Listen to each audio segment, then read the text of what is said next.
SKT1, this Korean Civil War, as you might call it here. They had met in the LCK postseason, and SKT won that one 3-0. But this time around, Samsung Galaxy have already struck game one here. They looked completely at home here, despite being in a foreign country in China, and they are doing beautifully so far in this series. The fact they actually managed to get first tower down the bottom lane here, Ambition gang forced the flash, and then suddenly you had Desire with BF Sword Warhammer just taking over the lane was so key for them because they got the first tower, early game crumble from SKT, and then Samsung played their classic Samsung style, deny all the vision and just take over the map. And Samsung made it look so easy, but really we need to highlight the level of execution with Split Push against SK Telecom. Yeah. This is the back-to-back defending champions they are whittling down here. They restrict them to a single tower here, no kills. All of the Drakes were controlled by Samsung. It was just such a complete victory versus such a good team that it's impressive, It's impressive. Impressive is, I think, the biggest understatement you could give Samsung Galaxy for their game one win right here. But what you said is exactly on the nose, where it's a complete victory. You had Huni, who came in as a big 1v1 star. You saw him amazing on Fnatic, great on Immortals, came into SKT, and at least in the top 8, had looked very good on his individual split pushes as well. And Kuve handled him. Exactly, where SKT tried to counter the bottom side, they ended up losing that setup, and of course Samsung tried to counter the top side, as you just highlighted, and QWave won that. So suddenly, they were winning lanes everywhere on the side of Samsung, and we have to say it, SKT need to show more if they want to beat Samsung. That was not a good performance in the first game, and that's why they end up getting 1 tower, 0 kills in the first game. We need more from the world champions. Well, we have seen them try other things. Again, I point to Wolf, where he's played 9 unique champions so far at Worlds 2017. Most of them have been on that Lulu, but we saw his Leona was successful in the World Never Give Up series in their semifinal. We'll see if they go for a hyper aggro lane, because they're certainly not going to get this Jace anytime soon. Samsung Galaxy going to keep banning that away. SKT, by the way, I want to point out, have chosen red side, which guarantees a counter pick, at least at the end of the draft. You're assuming for Huni. Yeah, you have to assume that, and you wouldn't think that they would blind pick something like the Gnar again, especially against a guy like Kuve. And we've talked so much about Kuve and how amazing he has been this year, but the versatility is one of the things that you don't always quantify with stats and is so important in a best of 5. Kuve is the only original member on the Samsung Galaxy lineup after Samsung White and Blue exploded in 2014 or coming into 2015. Now we're straight into the pick and ban phase again. SKT once again want to do the Lulu for Janna trade, or do they have a different counter pick ready against this Janna here, the Blitzcrank, the Leona from Wolf? And the question is, of course, because we're on the same sides, the bans, the first picks have been the same. What is it that SKT thinks that they will do different? Is it a first phase mid lane pickup to give Faker the better matchup on the Taliyah or something like this? Where does the change happen? Because I think the same draft does not win again. If you see the Malzahar again from Crown, we might get an early Syndra from Faker in this first phase so it doesn't get banned away to destroy the lane. Or he looks to his Taliyah. Taliyah was banned last time, and it is an important one, but SKT is sticking to the exact same thing. The run back, boys. Both coaches extremely confident in their part of the first game, and it's going to come down to the second bans. Will we get some deviation here? So we've seen this before, which was CLG against SKT at MSI last year, and SKT won the run back just the same. It was 2-0 to the winning team. Look at the second phase bans. Do we get a cannon ban now if they want to take the Gnar again for Huni, or do they just last pick top lane and take the Cassiopeia earlier in the draft? Yeah, because last time it was a Jarvan ban before the Shen. We're going to see quite possibly the same mid lane bans that was a Syndra last time. Taliyah would join that if we're going to play the same draft carbon copy. Samsung Galaxy going to play, so far, 8 clicks in, the exact same stuff. Ooh, they're putting the clamp onto Ambition here, though. Looks like they want him on a squishier champion, so that would make me think they would want to play more off that mid lane and jungle. Okay, 2 things right here. A lot of mid laners actually like to play Malzahar against the Ryze, but Faker doesn't care. He wants a champion with an ulti that can go to side lanes. That's what Ryze can bring, a lot of pick potential and roaming. Second, they're now saving last pick for Huni. It's what we talked about. He's not taking the Gnar and letting QA play Kennen. Will Huni just grab the Kennen himself, or does he play Camille? The gauntlet has been thrown down here from QV. Will Huni answer? They want to get him something strong for split pushing, and that would be the go-to pick. Oh, he might do it. Now, fun little fact here. They asked SK Telecom what skins they would want. Yes! And Huni said he wants a Yasuo skin. Now, if you want a Yasuo skin, You better win a game with it. At Worlds, down 0-1. Kobe, I'm sorry for stealing your point, but I had to jump in. We've seen Yasuo Gnar before. Misfits did it, and it lost. It did lose against TSM. It was fine in the laning phase though, but they never got the Yasuo into teamfights early. Let's see. Huni right now can look to try and kill the Gnar in his lane, or he can look to roam with SKT, especially with the Gragas, and then just force fights together. Good engage from a Gragas, sets up a good ulti from a Yasuo, and suddenly someone on Samsung will die. and even though we put so much emphasis on knocking down the first turret and the extremity to which Samsung was able to use that gold to orchestrate the way the entire game went, SK Telecom puts all of their changes into the solo lanes here. And so much confidence in Huni. Yep. We saw in the last episode of Eyes on Worlds how Huni had the gangplank against the Shen. It didn't work, and Koeman was like, listen, this is your fault. We trusted in you with this pick. The same thing is happening now. They're saying we can take the same draft almost all the way down to the last few picks, and Huni, you can actually counter pick this Gnar and beat it with Yasuo. And I also just add on how crazy it is that SK Telecom opt to ban that Zac instead of, the Jarvan for Ambition. So he ends up getting one of the premier picks for the entire tournament because of the range of the engage and how annoying Zac was for them. And it is Ambition's second Jarvan game of Worlds 2017, and we are on to Summoner's Rift, and that champion on your screen right there, Huni, wants to be a champion himself. He came close 2 years ago, world semi-finalist with Fnatic. That was the European Dream Team. Best Europe's done in quite a while. And he joined Immortals on North America and never quite made it to Worlds. Came back to Korea, the team he had practiced for before, now in the World Final. Huni has always been such a controversial figure because when he dominates so heavily on picks like this. However, when they fail in such a spectacular manner that he gets an incredible amount of flack. Yeah, and let's then talk about the risk of picking Yasuo now that you mentioned the flack he might get. Because Yasuo in teamfights against things like Janna is very hard to play, so Huni needs to do well in the early game. We should see SKT have Peanut and Faker play on top side to make sure Huni is getting ahead. And so much about Yasuo in the matchup is abusing the mobility advantage because you want to take advantage of this Gnar when he's in mini form. Yasuo has always been this counter pick because you get to go in for these concentrations, not restricted by cooldowns. And Ambition has to flash away from what would have been a body slam. He locked in a fog of war, maybe a bit more than he wanted to. And again, SKT are controlling topside. They want to try and contest this blue buff here. This is something we've seen from SKT before. What they're trying to do is split the map and say Peanut starts enemy blue buff, so Ambition will go to SKT's blue buff, and they're fighting now. And a knock-up right there to the chase in. Do they have what they need to knock down Kuba? He's going to go for the wall, flash over it, but he's now late to lane, flashless and likely TP-less as well.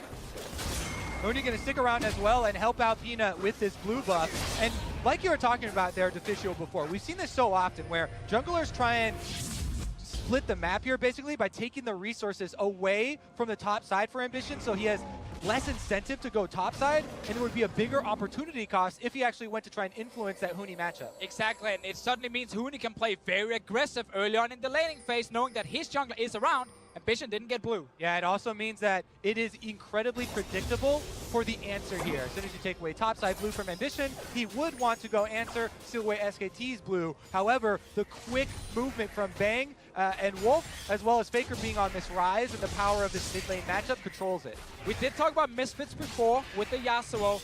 Therefore, I want to mention a jungle path you can take in Ambition's situation if you want to gank top.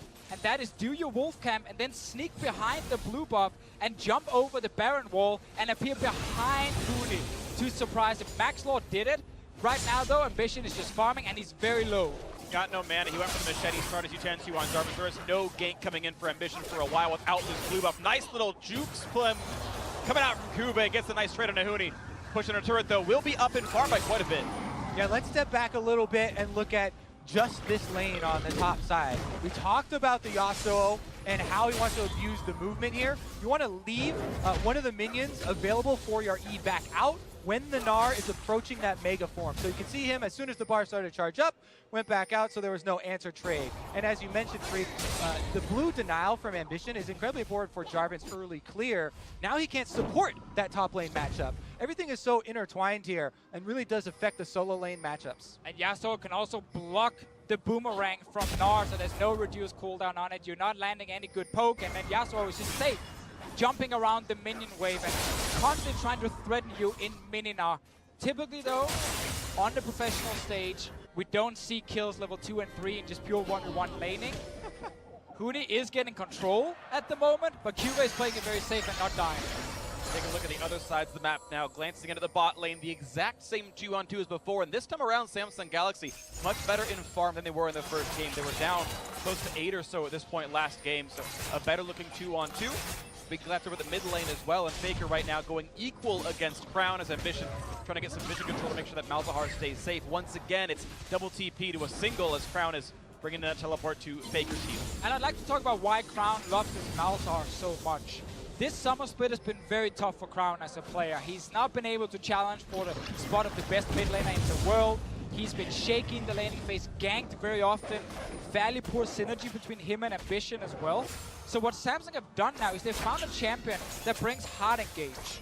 A champion that just wants to survive the laning phase. And when you put Crown on that, as long as he's not dying early game, he will be extremely useful in the mid to late game, like we saw in the last game here. And that's what they're trying to do again with this Malzahar. And so far he's surviving. Down 8 farm right now, but you saw him in the team fights previously. Did way more damage than Faker. And meanwhile, you talk about Faker, and you need to look at the other side of this matchup. Faker is 7-0 all-time on Rise at Worlds. And yes, this is multiple variations of Rise. He's been reworked, and Faker still finds success on this champion. Now, one of the things I talked to you is official between last game and this game as Faker goes for a trade. Pretty good League of Legends, gets a nice trade down on the ground, puts him down to about 1/3 and walks away and just one-shots the Voidlings. Yeah, one of the things we talked about, though, was Faker and mobility and how Samsung were able to deny him mobility as far as the Talia and the Galio bans last time around. But Rise does bring an element of that with his ultimate. And I know you hate Rise as a champion because he's been losing so many games at Worlds, but I like it when Faker plays it. Yeah. Because Faker is very good at using it aggressively, especially the ulti, and now he's on the way top. There's a few seconds till Kuve's flashes back up, and he's going to be able to walk away from the turret in that time. He's got less than 5 seconds to go, but now it's some turret pressure up here with no Gnar without teleport to defend it. And this is what we talked about early on in the game here, how Peanut and Faker will play towards the top side to make sure Huni is winning. Exactly, you have to always keep in mind the overall big picture game plan for SK Telecom. And they're sticking to that game plan. When you pick a pick like this, you have to gain that advantage, and they're whittling it out, carving out this area on the top side. Now, below 50% health on the top turret. And even though you're not seeing kills come through because Kuve backed up in time, it's SKT in this small microcosm winning in the way that Samsung was previously. Bloodless maybe, but knocking down the turret, getting giant farm leads, and letting the split push actually happen. Huni, with the advantageous matchup, can flip the script of what Kuve did. TP coming in now for a fight on Ambition, or at the very least, it could be the chance that, some more turret pressure as this Jarvan's forced away. So Huni going to use his deep teleport there. Still will get back to lane. Looks like he might actually lose out on a minion or two for that attempt. But they do secure the Gromp for Peanut, and again, still that foothold. This blue buff quadrant of Samsung's jungle. SKT keep up the pressure. Now to swap it down to the bottom lane here, if you play a champion who can build BF Sword early against a champion who likes to build Rage Blade like Varus, it's very good for you to actually recall when you can get a BF Sword and a couple of long swords, and this other guy will get a recurve bow, maybe a pickaxe, and also his boots. And suddenly, with all that raw AD from the BF Sword, you can start winning trades. Around mid lane, Faker's trying to win a trade. Crown not willing to burn the ultimate as Peanut is coming around, but gonna kite away cleanly enough. Here comes the knock-up, the ulti across the flash over the wall though, and not a lot of damage gonna go towards Faker. The re-engage is not going to be much. They all back out. And this is what I love about Faker. It's not just mechanics, it's how smart he is. He knows there's a chance Crown will flash ult him and he can die. So his flash came in so early, matching Crown's flash, meaning he's actually staying alive on the other side of the wall here. So many mid laners would just have got ulted in place and potentially died to the Jarvan. Yeah, it's a funny thing talking about Faker, especially to a lot of newer players that enter the scene. They always ask, what makes Faker so great? How has he been the best player for so long? You know, if you think about how many patches and how many different metas he has found success on, I always come back to how well he's able to predict enemies' plays and how well he's able to think into the future and cut off your best strategy seconds before you're able to execute it. It always feels like he knows slightly more than every other mid laner about the matchups he's playing. And he's often introducing new mid lane picks as well. Let's see what happens here. Introducing Huni to the mid lane as well, looking for a pick out of that with a knock of the chains of crowd control. Landed beautifully. First blood comes in for SKT. Such a nice play here, using the advantage top so Huni can leave his lane, and then this surprise and no flash Malzahar with that Rise ulti. Huni does not have teleport from the last time they used it deep into the jungle though, so Juve will push one wave into top side. I think they're happy to pay that price.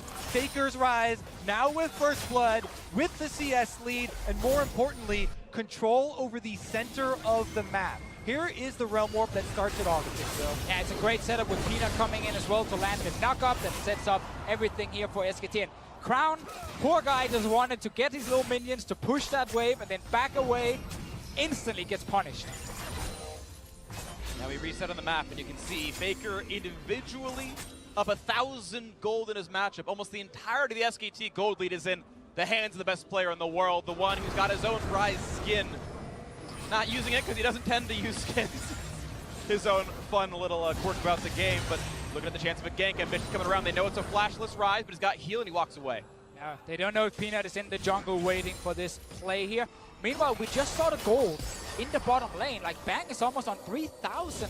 And I talked about this before, how you really want to go back and get your BF sword and your long swords when the enemy team is just getting attack speed and you can start winning lane. That's what happened in last game, where Ruler took over the lane and got the first tower. It's not happening now. They're just farming. Bang is going to farm for his full Rage Blade before he wants to even do anything. Like, he's so happy at the moment. They're not losing anything in the bot lane. Yeah, that's the dream scenario, Freak. Anything between now and the next 400 gold is like you feel terrible with the Rage Blade because you got a blasting wand on the marks. Yeah, ugh. But if you get to that 3,600, I believe, the full cost of the item, it's like the perfect power spike. It's 400 more than an Essence Reaver, but if he gets there, then all credit to Bang for controlling the lane. Exactly, and Samsung are not able to play bottom side because Ambition is struggling in the jungle. He needs to catch up on farm, and he needs to also be ready to protect top side. Otherwise, Huni just takes that tower. Look how low the top lane tower already is. Now, if we take a moment to look further in this game, SK Telecom could set up a play around this top turret, but Samsung have always been so good at utilizing the next step for their opponents sort of as bait and setting up that counter opportunity 30 seconds in advance, which is the duration of every minion spawn. Here comes SK Telecom, control warding down bottom, and Faker roams from mid lane. And you just saw the forced recall out of Ruler, who is actually shy about 100 gold short of what would have been Essence Reaver. Peanut now here as well, and even though that gank went so well for Huni, and they got Faker that first blood, first turret might fall bot lane instead. It is perfect here from SKT's side. Actually, we might get a fight. Good body slam, but look at the burst damage out of Ambition with the Yoki. Thunderlord's adding in as well. The chance of a TP for Kube canceled out, forces 3 flashes out of SKT. A lot of flashes blown right here, but SKT continue pushing in the bottom lane. Now Ruler's back though with items. Nothing on Bang's side. He wants to go back to base as fast as possible. This will give Ruler a chance to get some damage on the bot lane tower. It's going to be a slow recall as well. He had to kill off a cannon wave before the back without items. That's the slowest way you can do this. He'll be back late.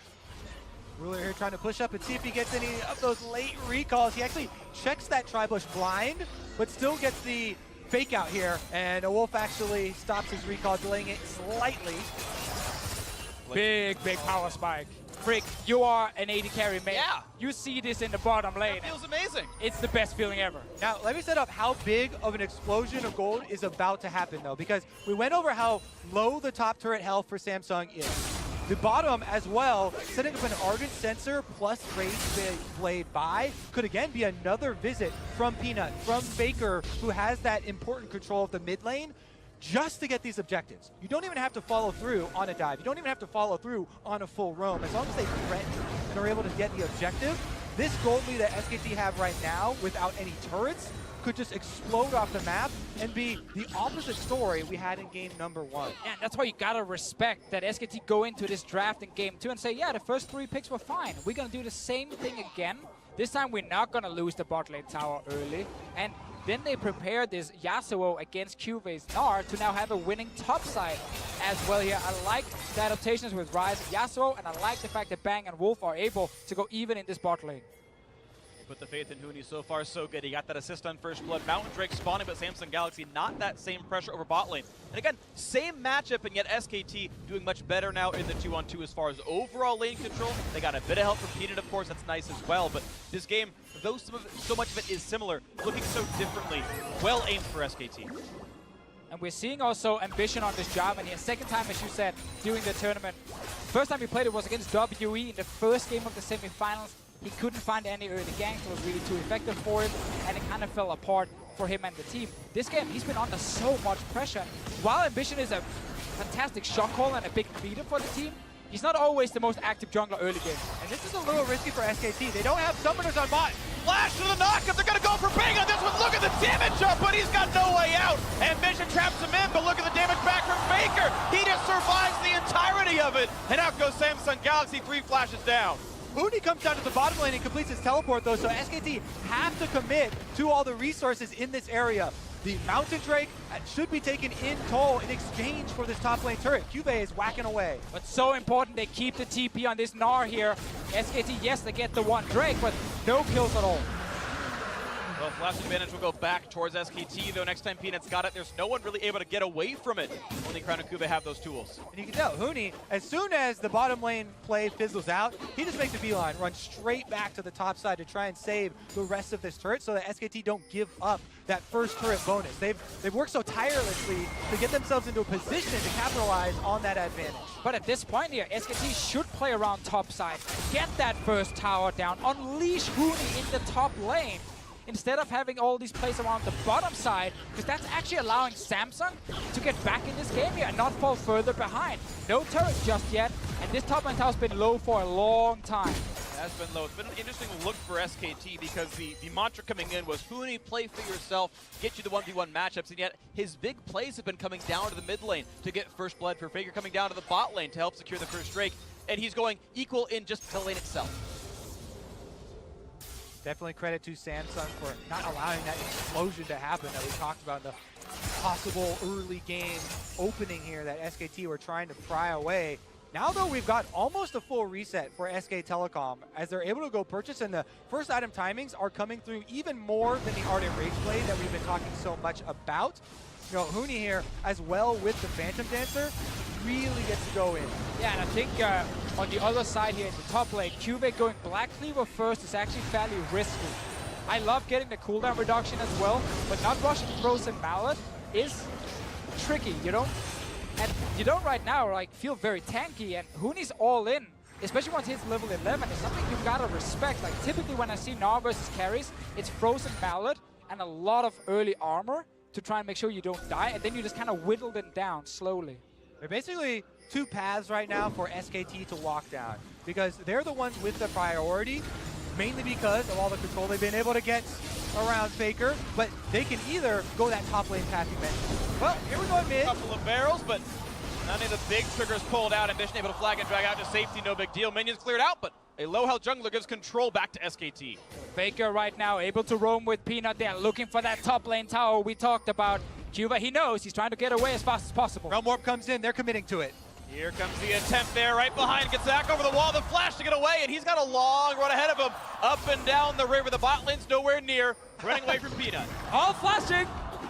They're gonna keep up the chase there, and they get the slow! The ult is gonna land pretty perfectly there, rooted in place, that's gonna be the kill. Faker getting the second and only kills of the game. It all starts in the mid lane where they get Faker in control, and then he roams with the jungler. That's gonna be first tower now for Huni in the top lane. And SKT, we saw this just before here. When they win the early game at Worlds, they're 8-0. They're looking so good in the second game.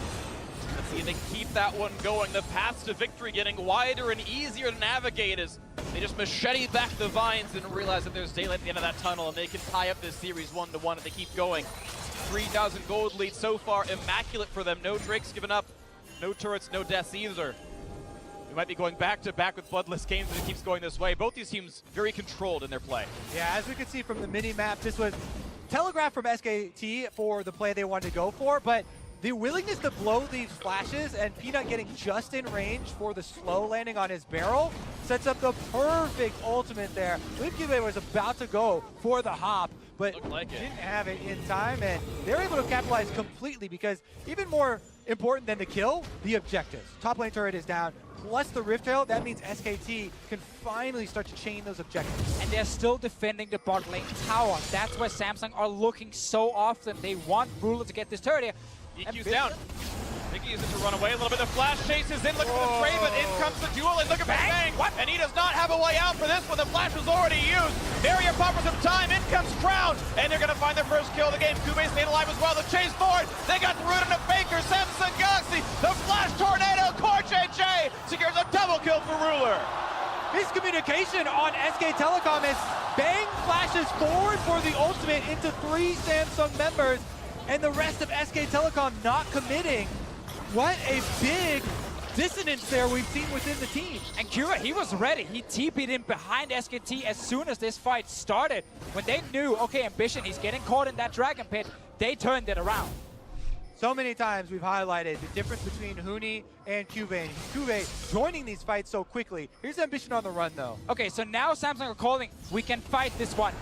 TP comes in, Bang is in the Dragon Pit trying to kill Ambition while Peanut and Faker were looking towards Crown.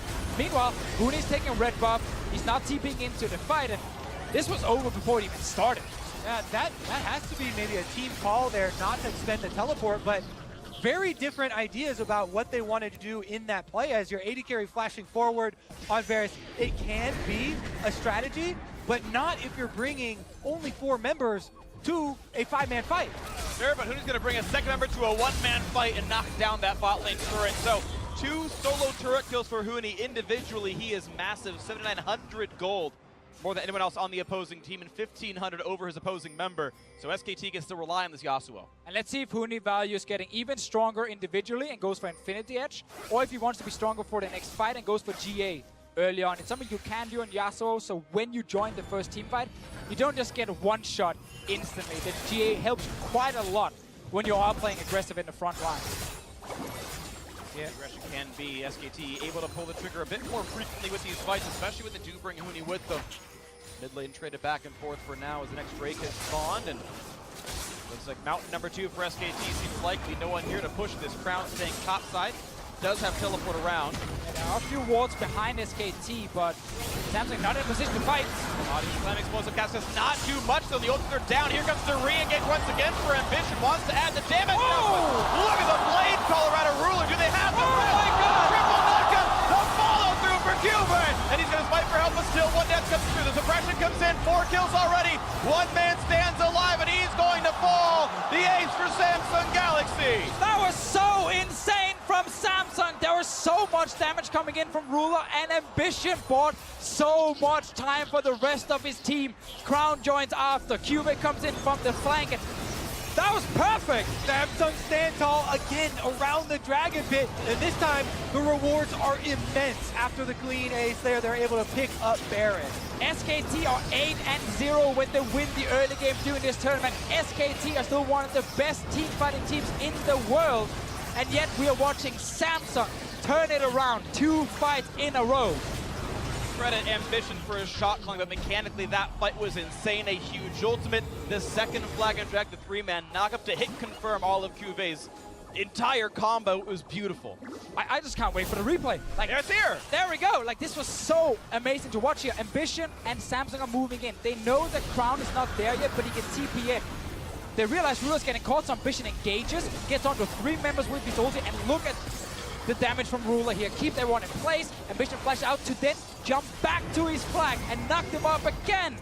and then QV is here. It's so much, again, about how the parts of Samsung are working together. That coordinated re-engage from Ambition and QV was so seamless to lock up the SK Telecom backline. And you can see how good that feels for QV himself to follow. And this was the player that got counter-picked. SKT chose red side to give Huni the 1v1 against him, and it had looked good for much of this game, but clearly feeling comfortable on the Gnar. And while Ambition on this job and it's not been a big pick for him during the tournament, we are seeing why so many teams value the job, and especially when you play against champions without dashes. There were no flashes on the side of Bang and Wolf, so when they got ulted by Ambition, they were stuck in place. And that allowed Ruler to land his CC, that allowed QV to land his ulti, and the Jarvan pick that was left till the end of the draft paid off big time in this team fight. Now bot lane starting to fall. The turret lead, the first of the game now. Samsung Galaxy finds their third. And SKT's mountain breaks don't mean much if you're not winning in map control anymore. If there's no objectives to fight, this lead now over 3,000 up. Huni's still going to put the game on his back. Infinity Edge second item. 100% crit chance thanks to the Yasuo passive. He can melt any champion he duels if he doesn't die first. QV does go with the Randuins himself to try and mitigate that a little bit. But meanwhile, the Baron buff is what's really important here. As 24 minutes in, Samsung are continuing to pressure on the secondary line of turrets. Also the thing about Samsung's draft here with this Janna, they are ready for Huni to join fights. They can use the Monsoon to disengage after the ulti is over, and that's where Huni's build might hurt him, because yes, he has a lot of damage, but as you highlighted, Freak, he dies very, very quickly, and he needs to play perfect to get back in this game. Yeah, the Janna, not to mention, one of the favorite targets for Malzahar's melee champions, and this is a DPS Yasuo. If he's brought into the team fights, that can definitely lock him up. And all the key damage tools of Malzahar are immune to wind wall. W, E, and R all pass through that. They're not projectiles. It all shows up on top of you. He can block Ruler's damage, but not Crown's, and Crown's pretty big. He is, and that's the big thing about Crown's role on this team. We talked about earlier how it's been a rough split for him, but as long as he can click R in a team fight on a key target, the rest of Samsung can then actually take down that target and win the fight. So Crown is less of a superstar carry and more of a support at this point. All right, once again, we should get another vision toggle, because just like that, 2 back-to-back team fights for Samsung. They take the entire second line of turrets, starve almost all of the vision from SK Telecom out. Lone ward down there, that means nothing. The little freak ward there is perfect. Is the only survivor, but the complete blanket control here for Samsung after picking up that second team fight, after picking up the objective, really led, again, by Ambition. His in-game leadership has been one of the biggest things. Yeah, by Ambition and by the fact that this Samsung lineup has gotten another year under the belt. A lot more experience. These 5 guys were playing against SKT last year in the big final. Lost the first 2 games, looked nervous, were all over the place. They're looking like the team who's more in control and ready to turn around the big fights, especially Ruler on this Xayah. He was a rookie last year when he made it to the World Final. Now he's not a veteran just yet, but he's getting there. Yeah, they're looking confident and they're acting confident as well. You see, even before the game started, in Ambition's interview, he talked about last year, we had to go reach for extraneous picks here, try and surprise SK Telecom, but this year, we are the better team. And so far, they've shown it.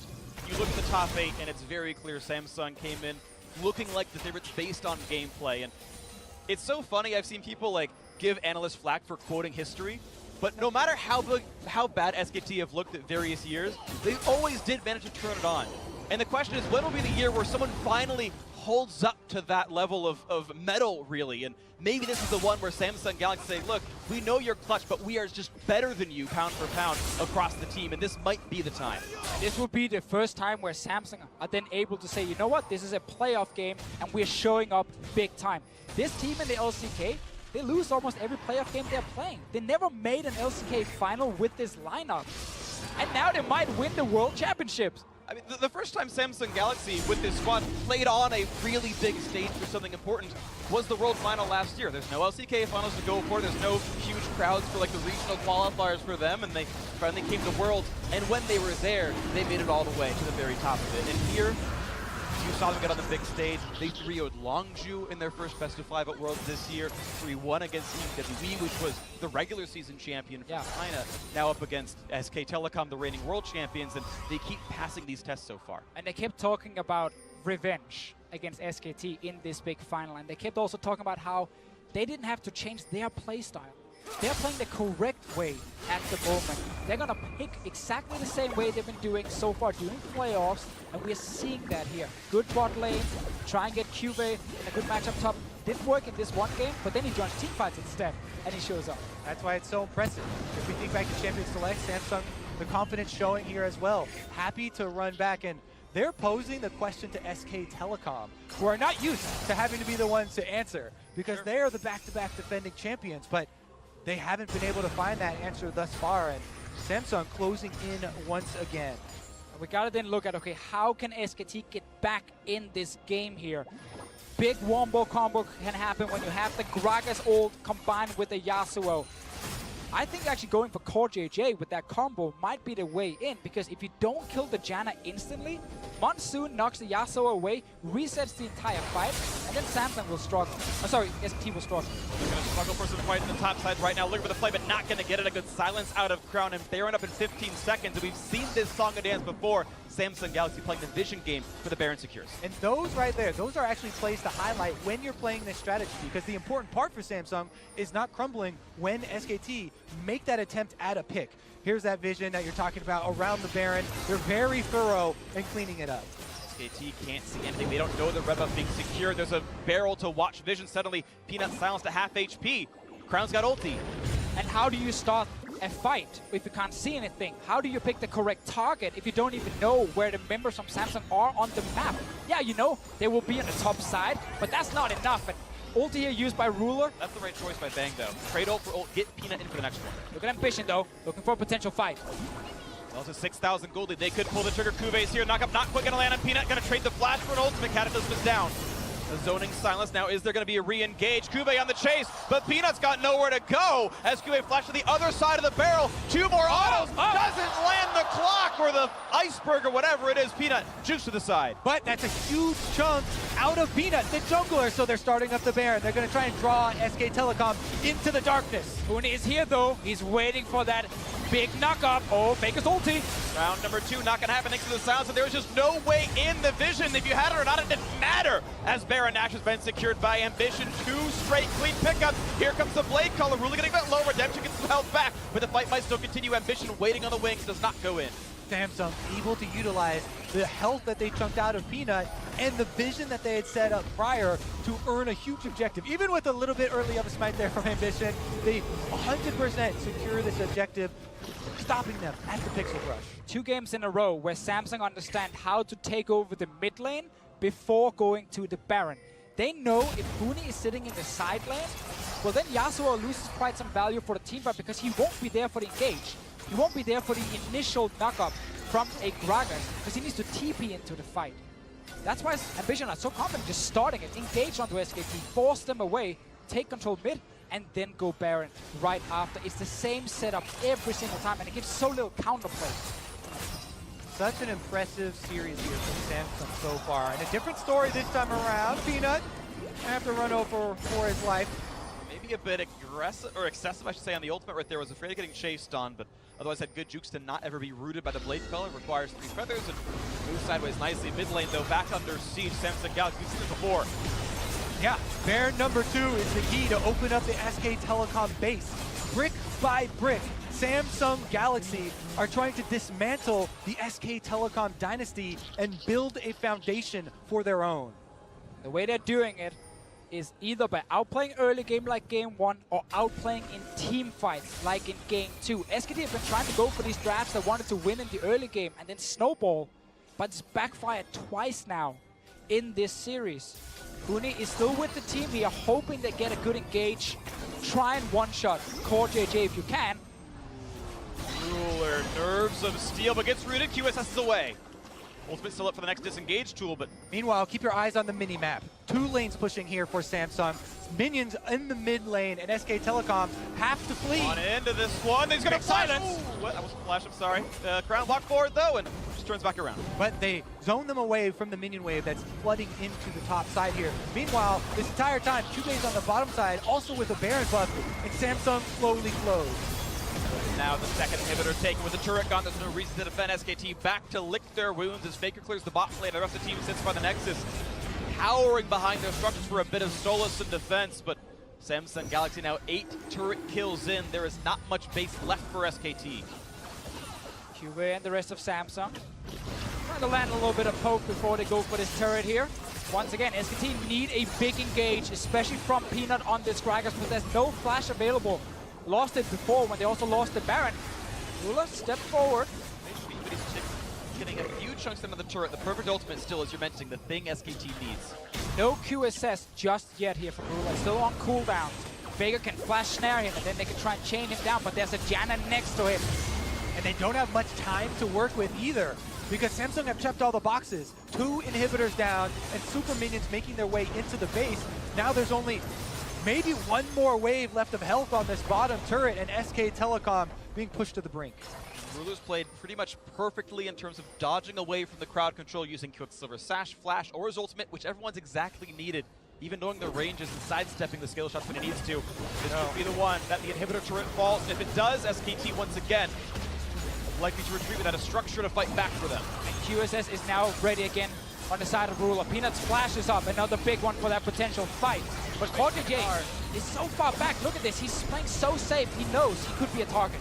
Cannot be found. A few more attacks will knock down the inhibitor. The flash forward, looking for the fight, not going to get anything for themselves. Goody blocks off a little bit. Here comes the Cataclysm, and it could be just that for SKT as they're forced to retreat the Realm Warp just to buy some time. The Quicksilver Sash gets rid of suppression, but it does mean the damage comes through. 2 Nexus turrets left remaining as 1 kill has already come through. Samsung Galaxy hoping to knock down these bricks and build that foundation of greatness. Faker silent, the flash for the knockup, but no kill to come through just yet. The turrets fall, and the Nexus in front of their eyes as well, looking to snuff them out as another kill comes through. Kube transforms back, and Samsung Galaxy are 1 game away from greatness.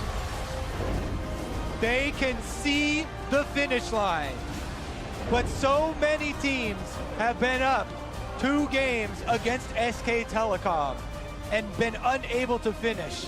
Samsung have a lot of room to work with though, because this is actually a 2-0. Exactly, it is very rare we see someone go up 2-0 against SKT. First game, they won the early game. Second game, they won the team fights.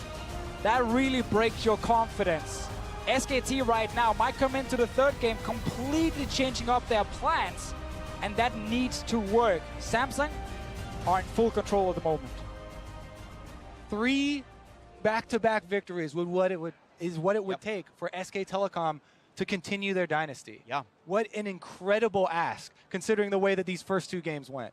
And the thing is, you know you can't count them out, despite how convincing these Samsung games have looked. We've seen SKT reverse sweep this split they did against the KT Rolster Super Team in the LCK playoff to get there. We know they can, but Samsung Galaxy again so close to snuffing that flame. Now to hear more about that game 2, we'll send it down to Dash and the analysts.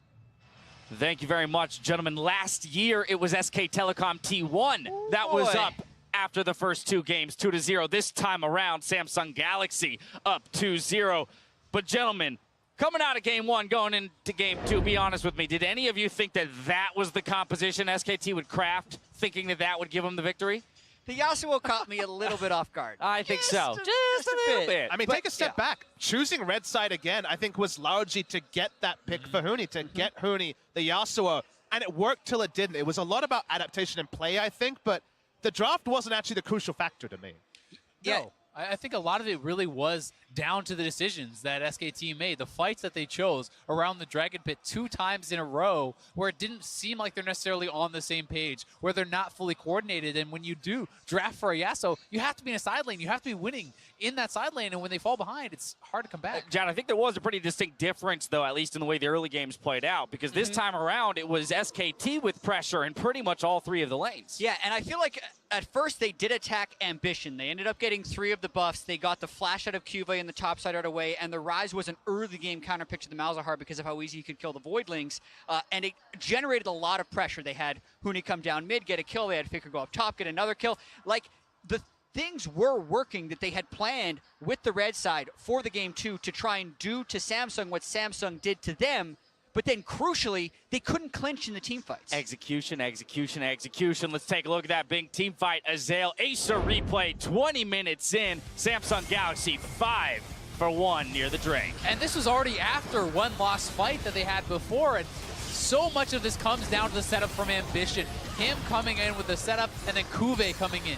Yeah, I mean, Cuve's flank here, the perfect amount of rage on the Gnar. Huni knows what's coming, he tries to stop him, but the 3-man Gnar against the wall, instant double kill. This was huge. Yeah, and Samsung just came together better in that fight. Watching it right here, Huni got in 3 auto attacks by the time 3 of his teammates were dead.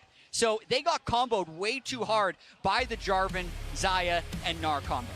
Let's take back a moment, though. They've counter-picked for top lane. Huni's job previously had been to play his own lane. The Yasuo is about being the Gnar in the side lane. I think one thing we have to question is, why were there multiple team fights? Why were they opting into fights? Because to me, the only way SKT could lose with that lead, with the Yasuo, was fighting. And I absolutely agree. We were saying before the series that Huni was going to play for Huni and the rest of SKT would play around that.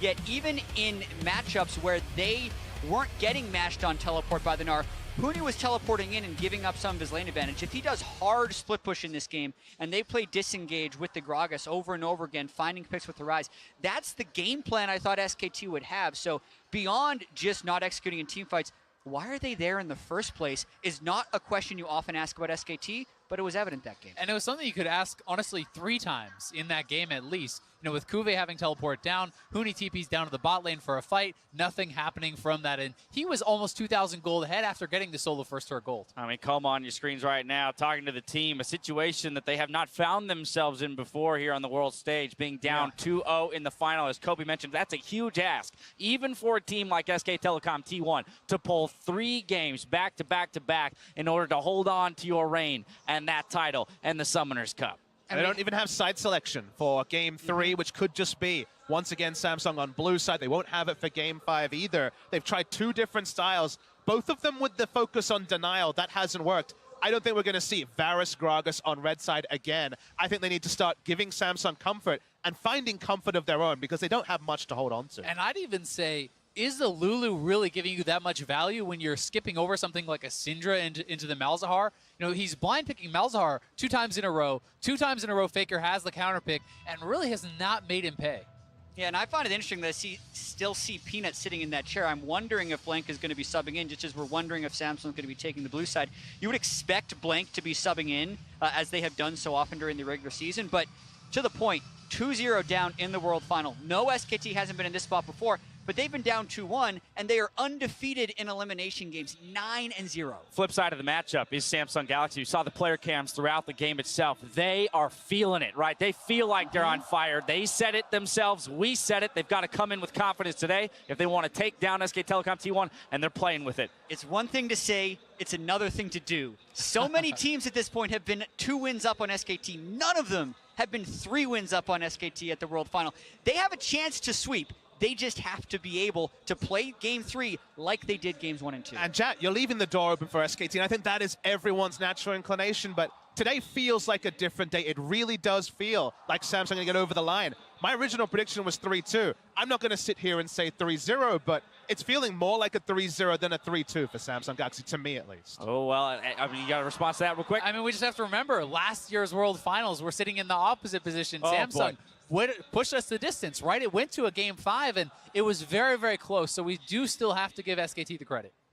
All right, well, that's going to do it here for this segment. It's time now for Samsung Galaxy as they've grabbed another win and are just now 1 Smash Nexus away from the Summoners Cup. Stay with us to see if SKT can keep the series alive in Game 3.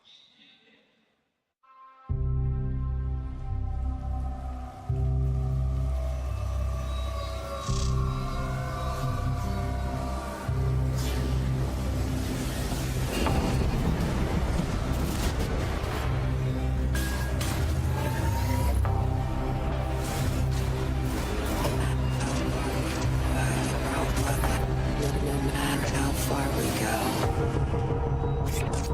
we return.